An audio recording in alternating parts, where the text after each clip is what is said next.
Muito boas-vindas ao Leitura Orante da Palavra, Leitura Viva. Hoje é sábado, dia 11 de abril de 2026. Estamos na oitava da Páscoa. Em nome do Pai, do Filho e do Espírito Santo. Amém. Espírito de vida, que sopras onde queres e renovas a face da terra, abre nossos olhos para reconhecer as marcas da ressurreição em meio às dores do nosso povo. Que a alegria deste tempo pascal não seja um refúgio alienante que adormece, mas a força necessária para denunciar a morte e anunciar a vida plena. Amém.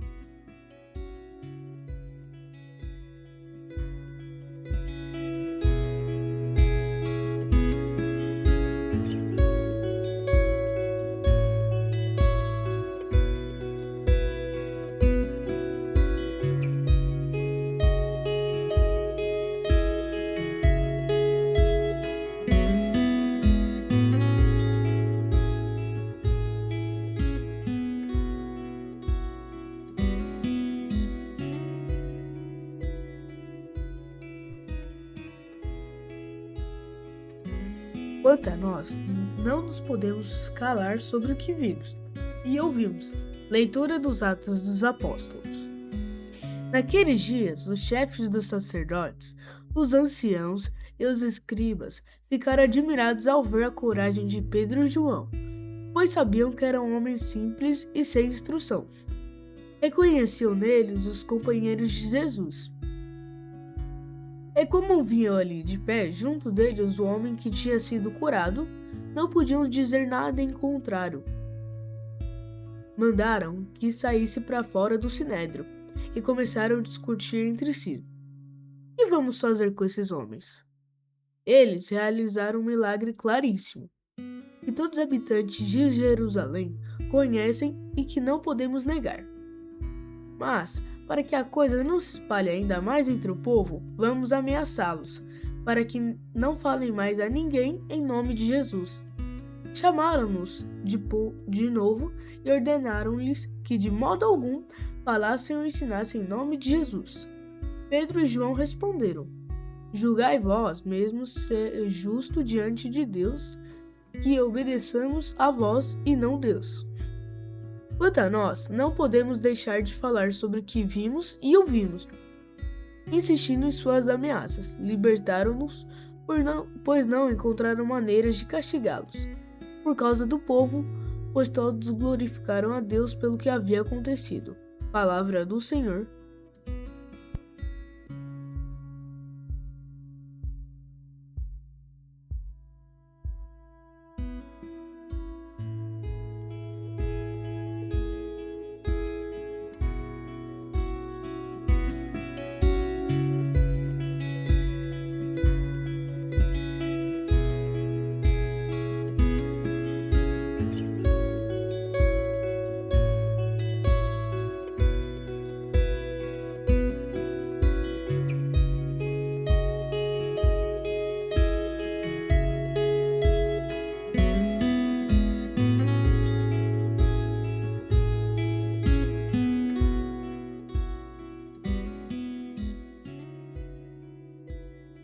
Salmo responsorial.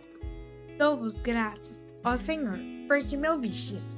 Dou-vos graças, ó Senhor, porque me ouvistes. Dai graças ao Senhor, porque Ele é bom. Eterna é a sua misericórdia. O Senhor é minha força e o meu canto, e tornou-se para mim o Salvador. Clamores de alegria e de vitórias ressoam pelas tendas dos fiéis. A mão direita do Senhor fez maravilhas. A mão direita do Senhor me levantou. A mão direita do Senhor fez maravilhas. Não morrerei, mas ao contrário, viverei para cantar as grandes obras do Senhor. O Senhor severamente me provou, mas não entregou às mãos da morte. Abri-me-vos as portas da justiça. Quero entrar para dar graças ao Senhor. Esta é a porta do Senhor, por ela só os justos podem passar.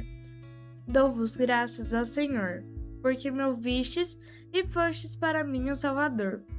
Dou-vos graças, ó Senhor, porque me ouvistes. Dou-vos graças, ó Senhor, porque me ouvistes.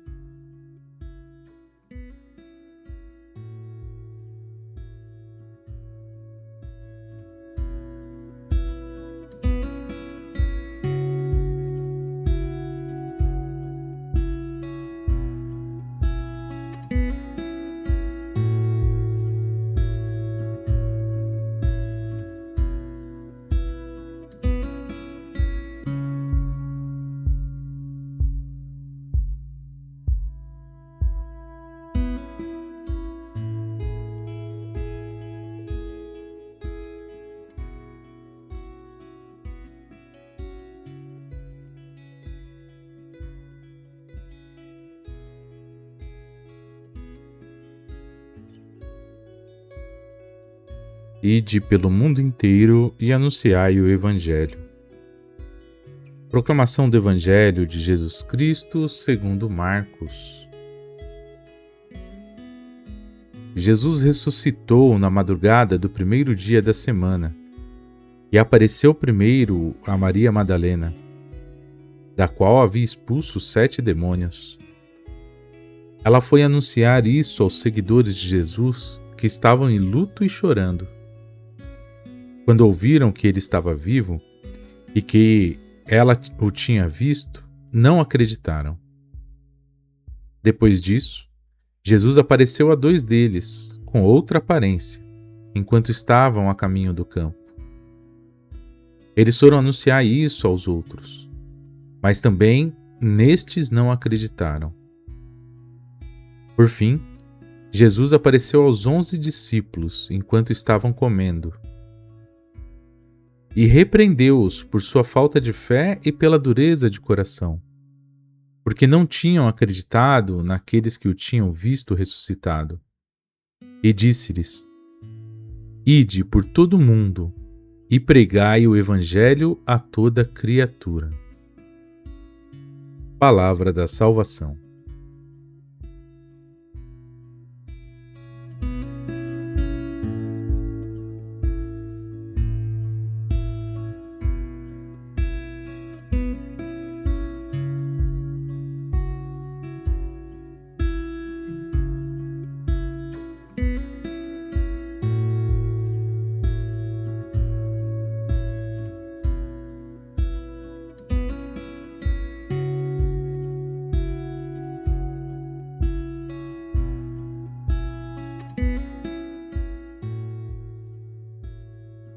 As leituras de hoje nos colocam algumas reflexões muito importantes, a começar por aquela imagem.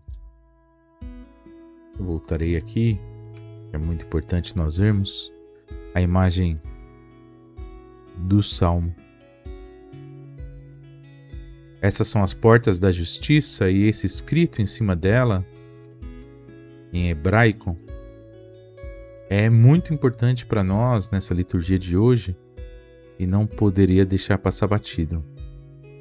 Ali está escrito Odeka Kianitani Vaterili Lieshua, o que quer dizer: eu te louvo e dou graças, porque me ouvistes e fostes para mim a salvação. Perceba que a última palavra, Lieshua, que é a salvação, é a mesma raiz do nome de Jesus, Yeshua. Então, já começando por aqui, quando Jesus nasce, ele já recebe o nome de Salvador. E ele já recebe a missão da salvação da humanidade como Filho de Deus. Nos colocando no lugar de Maria Santíssima e de José, São José, os pais de Jesus, que eram apenas pessoas simples, mas muito bem instruídas na fé, como nos ensinam as Escrituras, nós já começamos a refletir sobre algumas questões fundamentais que a própria primeira leitura nos traz, que é justamente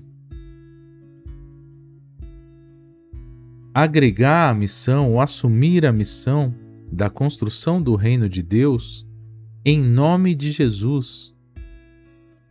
No sentido de que sabemos que toda autoridade, todo mérito, toda grandeza não é nossa e que nós estamos apenas a serviço. Nós estamos servindo aquele que faz maravilhas em nossas vidas, como diz o Salmo. Aquele que salvou as nossas vidas. Nós não servimos porque pela arrogância de achar que Deus possa precisar da gente. Se Deus precisasse de alguém ou de alguma coisa, ele não seria Deus, para começar. Nós temos que ter muito claro isso, meu irmão e minha irmã, porque muitas vezes nós achamos que Deus nos quer ao seu lado. Se Deus nos quisesse ao seu lado, ele não seria Deus, porque quem quer é porque lhe falta algo e, portanto, não pode ser Deus. Deus não quer nada. Deus não precisa de nada, nem de ninguém, nem de mim, nem de você. Então, por que nós nos colocamos a serviço? Porque os apóstolos se colocam a serviço a ponto de morrerem em nome da missão do reino de Deus, da construção do reino de Deus. É porque eles compreenderam que a experiência que eles fizeram com Jesus deu um sentido para a vida deles tão forte que eles não poderiam deixar de testemunhar. Como nos diz hoje a primeira leitura do Atos dos Apóstolos, eles tinham isso muito claro em todas as comunidades. Quanto a nós, não nos podemos calar sobre o que vimos e ouvimos. Era uma obrigação ética, moral e muito mais que isso, uma obrigação existencial. É aquilo que faz com que a minha vida tenha sentido para mim mesmo. Se eu não testemunhar o nome de Jesus, se eu não testemunhar as coisas que ele fez em minha vida e as coisas que ele pode fazer na vida das pessoas, a minha vida passa a não ter mais sentido. E quanto mais eu faço isso, mais eu quero fazer. Agora, meu irmão e minha irmã, pensemos. Jesus quer que a gente pegue o banquinho, vá para a praça e fique gritando microfones e fique cantando ou incomodando as pessoas com vozes de gritaria, com espetáculos? Não. Não. Então o que ele quer que façamos? Como ele quer que evangelizemos? O que é evangelizar e levar a palavra de Deus, a palavra de Jesus, o evangelho às outras pessoas? É isso que o Pedro e João fizeram. É curar aqueles que estão doentes, aqueles que precisam. É ir ao encontro daqueles que mais precisam, como Jesus nos disse e escreveram nos evangelhos. O critério para saber se somos seguidores de Jesus é exatamente esse que Jesus nos deixou lá em Mateus 25, que é dar pão a quem tem fome, ao encontro da viúva, do doente, daqueles que precisam, estar junto com aqueles que sofrem. E é isso que Pedro e João estão fazendo aqui em nome de Jesus. E por isso eles incomodaram tanto as lideranças religiosas a ponto de eles interrogá-los criminalmente e ameaçá-los. Não falem mais em nome de Jesus, porque eles sabiam que toda a segurança e toda a autoridade dos apóstolos não estava em nome deles mesmos, mas estava justamente em nome de Jesus. Se eles parassem de falar em nome de Jesus, eles não fariam milagres. Olha que interessante isso. Porque para as comunidades, para as primeiras comunidades que são narradas ali no Atos dos Apóstolos, os primeiros cristãos, as primeiras cristãs, isso era muito óbvio, isso era muito do cotidiano, isso não era, nem precisaria ser discutido. Toda e qualquer autoridade de qualquer pessoa da comunidade estava centrada no nome de Jesus, e era só pelo nome de Jesus que eles estavam reunidos e que eles viviam em comum. Isso também é muito interessante. O Ato dos Apóstolos são comunidades que nós chamamos hoje de comunidades de vida e de aliança. Eles davam tudo o que tinham para as comunidades e moravam juntos naquelas comunidades para viver juntos e juntas a missão. Isso é uma coisa que precisamos discutir fortemente hoje, porque nós não conseguimos sequer ficar poucas horas na paróquia, nas capelas, com meia dúzia de pessoas sem arranjar uma contenda. Imagina o que é você viver uma vida inteira ao lado de uma comunidade e viver no sentido de servir a essa comunidade. Nós vemos que isso hoje tem dado grandes problemas em diversas comunidades, como a Canção Nova, que é a mais conhecida, mas não só ela. O quanto as pessoas estão dispostas a abandonarem as suas próprias vidas, abandonar a si mesmas, para viver a missão da construção do reino de Deus. Nós vemos nossos sacerdotes como estão. Saiu números horríveis de suicídio de padres, porque não aguentam o peso do que é viver integralmente para a construção do reino de Deus. Na sociedade de hoje, nós precisamos discutir seriamente o quanto e o como nós podemos fazer isso que Jesus nos pediu.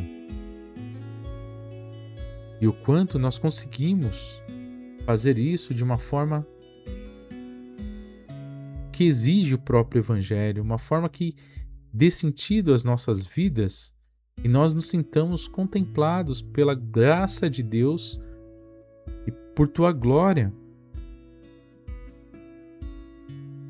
O Salmo, não menos importante, como eu disse, traz aqui já o prenúncio da salvação e do quanto é gratificante nós darmos testemunho daquilo que recebemos. Quando a gente dá uma esmola na rua, nós vemos a alegria da pessoa, daquele necessitado no rosto dela. Não importa, gente, para que essa pessoa vai usar o dinheiro, não importa. Importa que de alguma forma ela sabe, ela sentiu que alguém se compadece dela, alguém está olhando para ela.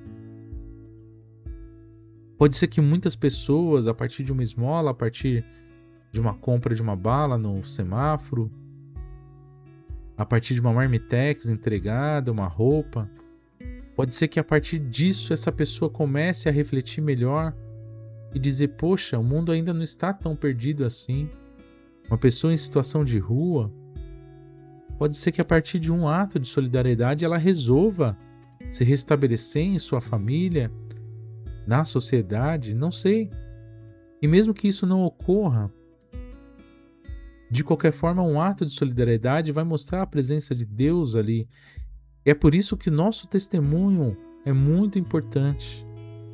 Nós que nos dizemos cristãos e cristãs, nós que dizemos sermos agraciados e agraciadas por Deus,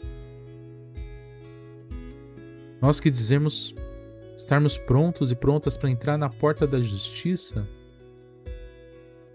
o que podemos fazer para que de fato esse evangelho seja anunciado, para que a construção do reino de Deus seja realizada e que as pessoas percebam esse reino presente já no aqui e agora, como Jesus nos pediu? E aí então nós chegamos no evangelho, que não é menos exigente, mas ele fecha essa liturgia justamente nos provocando a pensar o que é isso, o que é anunciar o Evangelho, o que é testemunhar essa experiência pessoal que nós fizemos de Jesus às outras pessoas. Imaginem que Maria Madalena estava toda feliz e radiante, existencialmente vibrante ao encontrar-se com Jesus ressuscitado. Mas ao falar para os discípulos, aqueles que ficaram perto de Jesus 24 horas por dia durante anos, eles não acreditaram nela. porque eles estavam tão descrentes, eles estavam tão desanimados com a morte, com as coisas que sucederam, e eles já tinham perdido a esperança na ressurreição de Jesus. E eles já estavam dissipados, inclusive, não estavam mais juntos como comunidade ali nesse momento. Mas eles foram, a partir dos murmúrios, a partir dos boatos, eles começaram a se reunir, começaram a perguntar uns para os outros e começaram de novo a tomar os ritos. A gente viu no evangelho de ontem que Pedro foi pescar nu. Imagino eu, naquela região, era um ato que você deveria ter uma disposição, porque não é tão calor assim, é frio. E quando você vai pescar, você está ali junto da água, no frio. Para estar nu, ele estava com uma disposição imensa ali. Mas é a disposição de estar de novo junto com os seus, junto com as pessoas que ele amava e que compartilhavam essa fé ainda com toda a incerteza se Jesus ressuscitaria ou não. Eles se reuniram e eles foram pescar.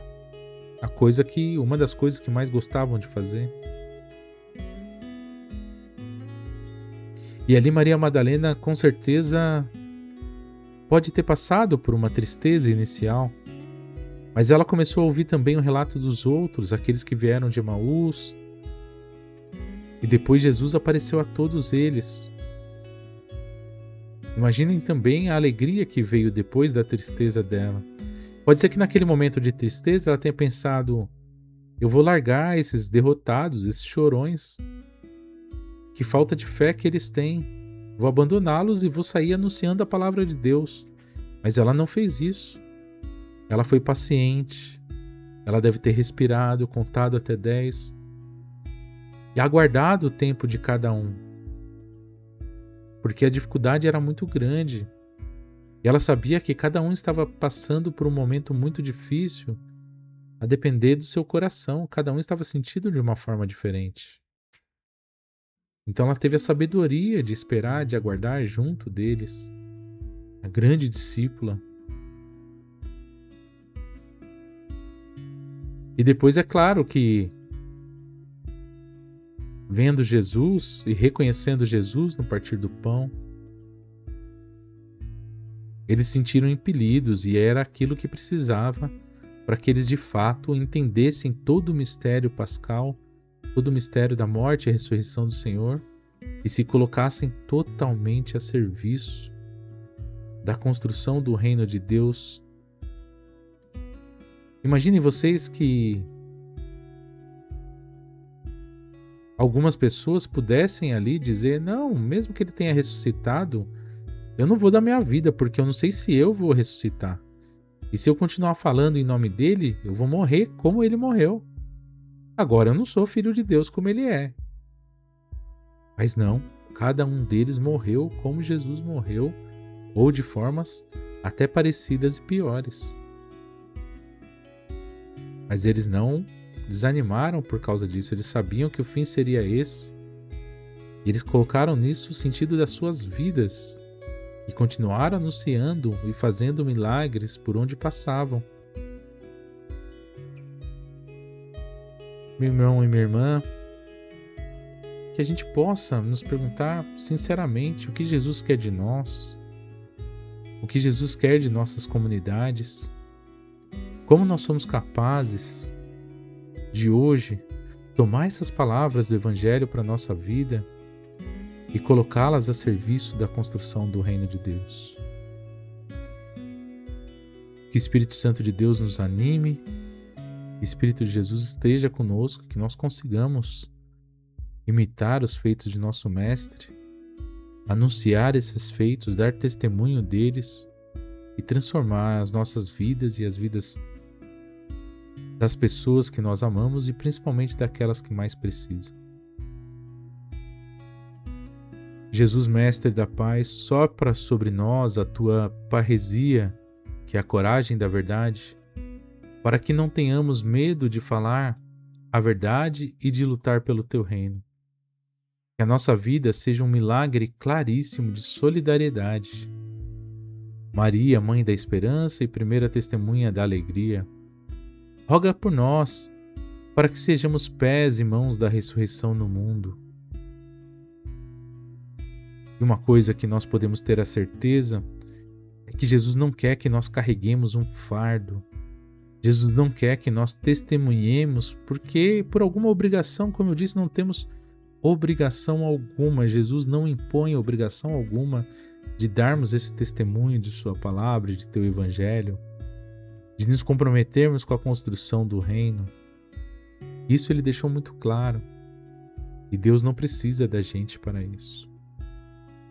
Mas se nós aceitamos essa missão e se nós nos comprometemos com esta missão, e façamos como o evangelho merece. E procuremos fazer das melhores formas e dar tudo aquilo de nós que nós podemos dar. O nosso pouco para a construção do reino é muito. Ave Maria, cheia de graça, o Senhor é convosco. Bendita sois vós entre as mulheres, bendito é o fruto do vosso ventre, Jesus. Santa Maria, Mãe de Deus, rogai por nós, pecadores, agora e na hora de nossa morte. Amém.